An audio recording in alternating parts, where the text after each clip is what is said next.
سلامونه د نړۍ ټي وي لیدونکو هیله ده چې روغ به یاست. موضوع ده په یخو اوبو د لامبلو حیرانوونکې ګټې. دا موضوع ډاکټر لمر لیکلې دا چې زیاتره خلک په اوړي کې په یخو اوبو لامبي. راځئ له ګټو یې ځانونه خبر کړو او ویډیو را سره تر پایه وګورئ. په سړو اوبو لامبل مو په عام ډول ذهني او بدني روغتیا ته ګټه رسوي. که څه هم دا یو حیرانوونکی نظر بریښي، خو د بېلابېلو ګټو نه وروسته انسان دې ته اړ کوي تر څو په سړو اوبو غسل وکړي. په سړو اوبو غسل کول انسان سره په سختو حالاتو کې د سټرس په لرې کولو کې هم مرسته کوي. دغه راز د ویښتانو او پوستکي روغتیا ته وده ورکوي. دا تاسو ته سهار له خوبه د راویښېدو وړتیا هم دربخي چې بیا مو کافي څښلو ته اړتیا نه وي. د سړو اوبو غسل کولو شپږ ګټې. زړه ته د وینې جریان ښه کوي. د سړو اوبو شاور یا غسل کولی شي د وینې جریان په ښه کولو کې مرسته وکړي. زړه ته د وینې سم جریان د سالم زړه ښکارندوی دی. د عضلاتو التهاب کمول.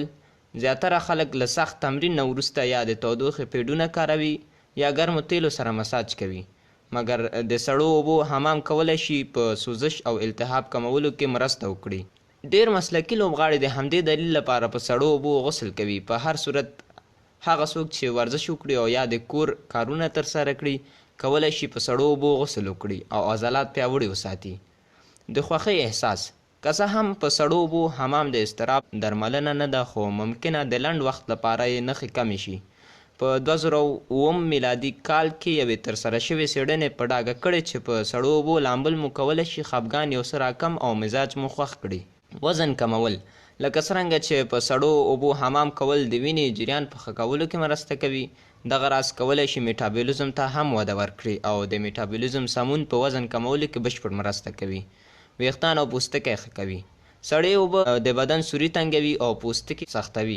د دې سربیره هغه غوړ چې په ګرمو اوبو لامبلو سره یې پوستکی تولیدوي کموي، کوم چې پوستکی خارښتي کوي او وچوي او په پایله کې پوستکی رطوبت ته اړتیا لري.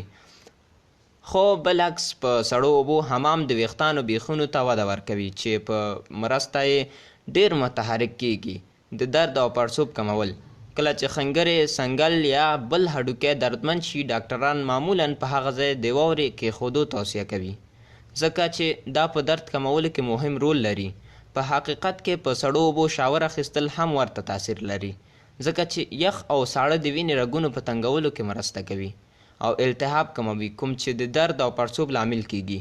په پای کې باید دا یادونه وکړو چې په سړو اوبو غسل کول د کومې ناروغۍ درملنه نه ده، بلکې دا هغه څوک کولی شي چې روغتیایي وضعیت یې جوړ وي.